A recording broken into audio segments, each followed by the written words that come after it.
120 metre लंबे एक बेलन रोलर का व्यास 84 सेंटीमीटर है। यदि मैदान की समतल कराने में इस बेलन को पूरा 5 चक्कर लगाने पड़ते हैं तो 30 पैसे प्रति वर्ग मीटर की दर से उसे समतल कराने का व्यास ज्ञात कीजिए। व्यय ज्ञात कीजिए।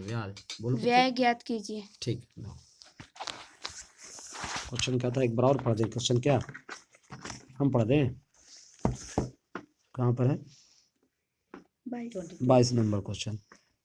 120 मीटर लंबे एक बेलन का व्यास 84 सेंटीमीटर है। यदि किसी मैदान को समतल कराने में इस बेलन को पूरे 5 चक्कर लगाने पड़ते हैं तो 30 पैसे प्रति वर्ग मीटर की दर से उसे समतल कराने का व्यय ज्ञात कीजिए, यानी कि एक्सपेंडिचर या खर्च निकालिए। देखिए कैसे बनेगा ये क्वेश्चन। इस क्वेश्चन के लिए एक रोलर बना लिया, इसको तो ऐसे ही रख सकते हैं।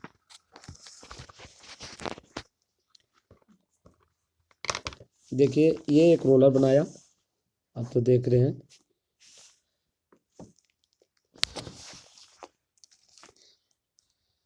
एक रोलर बनाया, लो फेस के सामने होना चाहिए ना। एक रोलर बनाया और इस रोलर की लेंथ कितना है बेटा? हाँ 120 मीटर है। जोर से बोलो, धीरे मत बोलो। 120 मीटर। और 120 मीटर और इधर डायमीटर उसका जो है, डाया जो है, या आप व्यास बोलते हैं आप लोग, व्यास इसका कितना दिया हुआ है? 84 सेंटीमीटर। व्यास पूरा 84 सेंटीमीटर दिया हुआ। 84 सेंटीमीटर में एक बात ध्यान देने वाली यहाँ ये है कि आपको लेंथ मीटर में दिया हुआ है। लेंथ, एक बात ध्यान देने वाली ये है कि लेंथ जो है मीटर में दिया हुआ है और ब्रीथ जो है वो आपकी 84 सेंटीमीटर में है। तो आप एक काम कीजिए, दोनों को मीटर में चेंज कर लीजिए, सहूलत आपको होगी। 84 बाई 100 कर लिया तो मीटर हो गया। ये इतना तो आप जानती ही हैं कि 100 से डिवाइड देने से कोई चीज़ भी मीटर में बदल जाती है। आप कहेंगे कि आपने सेंटीमीटर में ही क्यों लेंथ को चेंज कर लिया। तो इसमें एक बात का हम ध्यान रखें क्वेश्चन में पढ़ने के बाद, कि क्वेश्चन में जो खर्च दिया हुआ है वो बोल रहा है कि 30 पैसे प्रति वर्ग मीटर है, यानी 30 पैसे प्रति स्क्वायर मीटर है। तो आप इसको मीटर में कर लीजिएगा तो आपको सहूलत होगी। इसी बात को ध्यान में रखते हुए हम इसको मीटर में ही चेंज कर लिया है, इसके डायमीटर को। तो आप लोग जवाब दिएगा, बोलिएगा, ये मत कीजिए, हेजिटेशन मत कीजिए। तो डी बराबर इसमें कितना दिया हुआ है, जरा फिर से बोलिए। 84 सेंटीमीटर। हाँ तो उसको मीटर में कितना दिया हुआ है, सो बोलिए। 120 मीटर। नहीं, 84 बाई 100 मीटर। अच्छा, वंस अगेन आर बराबर 42 सेंटीमीटर। 42 बाई हाफ करने, हाँ 42 बाई 100 मीटर हो गया। इसको रख लीजिए आप। अब आगे देखिए बेटा, आपको एक चीज़ याद रखिए, यहाँ पर जो चेंज किया आपने 42 बाई 100 मीटर रेडियस, आपको आसानी पड़ेगी। आपको एक फिगर था, देखिए ये फिगर को फिर से हम दिखा दे रहे हैं आपको समझाने के लिए। एक रोलर है, आपके कागज़ के लिए बनाया है मैंने।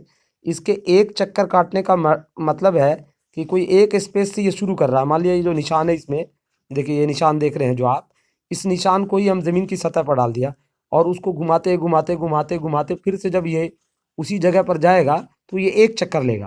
तो ये जितना दूर चक्कर लेगा, इसको अगर हम खोल के रखें तो हम आपको कैसी शेप रहेगी। ये बनने से पहले कैसा था, ऐसा था।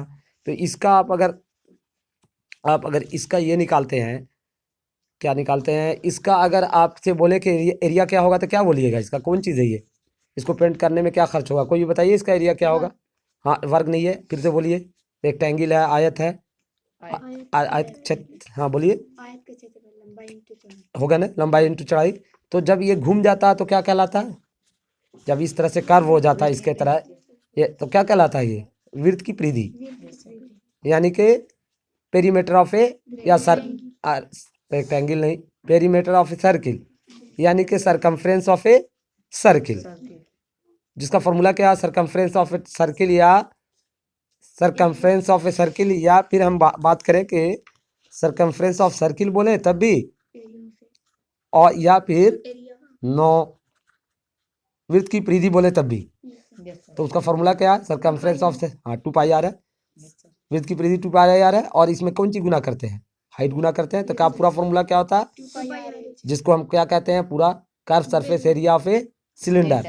हिंदी में क्या कहते हैं, बेलन के, हाँ बोलिए, डरिए मत, बोल, जिसको याद है वो बेलन के वक्र पृष्ठ का क्षेत्रफल बोलते हैं। उसका क्षेत्रफल निकालने से, अगर हम एक बार क्षेत्रफल निकाल लेंगे तो हमको ये पता चल जाएगा कि एक चक्कर में वो कितनी जमीन को समतल करेगा।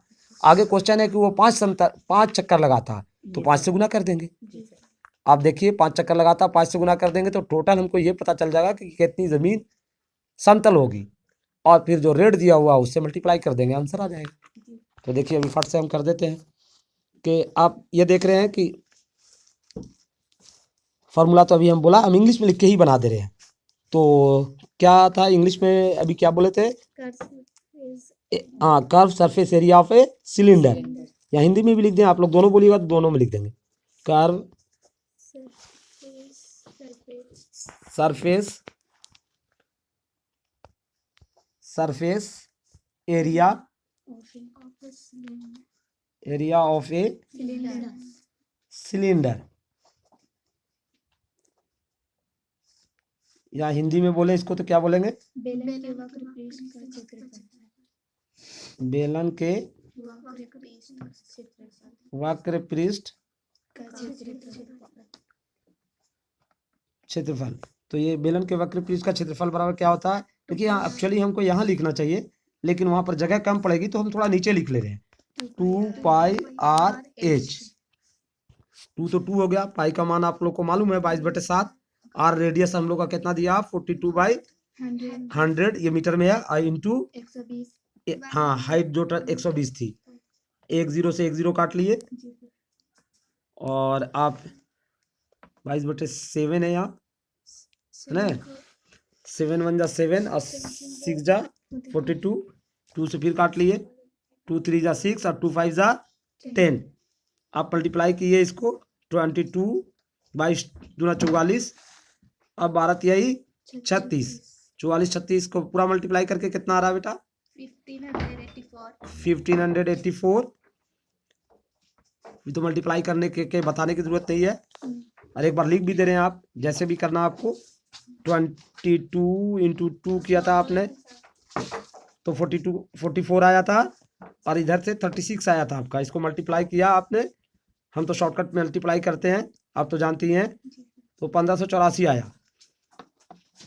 तो 1584/5 भी आया है, बीच में 5 था, ये तो एक चक्कर का निकला, एक चक्कर इतना स्क्वायर मीटर है, आपका 5 चक्कर है तो आप क्या कीजिएगा, 1584 इंटू 5/5, ये वाला जो था 5 से गुना कर दिएगा, 5 से 5 कट जाएगा, तो आपका टोटल एरिया कितना पता चल गया, 1584, 1584 स्क्वायर मीटर।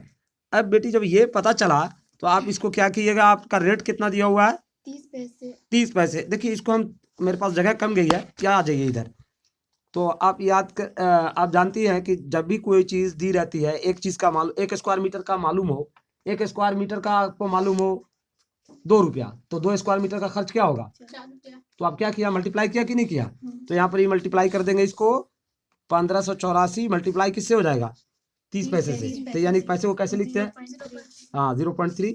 अब इसको मल्टीप्लाई कर लिया तो आप कितना आ जाएगा, अभी मल्टीप्लाई कर ही देते हैं हम, देखिए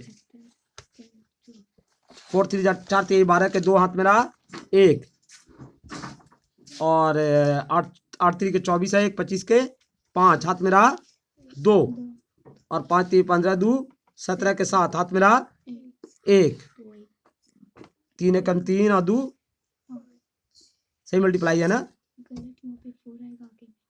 हाँ तो फिर से मल्टीप्लाई किए, फिर से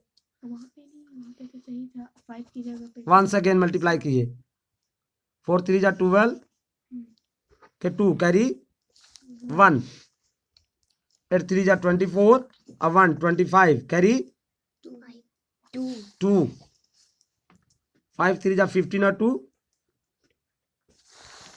2 बोलिए जी 17 के 7 कैरी 1, 3 1 जा 3 1 4, और आप देख रहे हैं कि एक अदद का पॉइंट था, आप एक अदद का पॉइंट बताइएगा तो आपका क्या आएगा, आ जाएगा 475 रुपया 20 पैसा, यानी 475 रुपीज 20 पैसा, आंसर हुआ। That's all, thank you.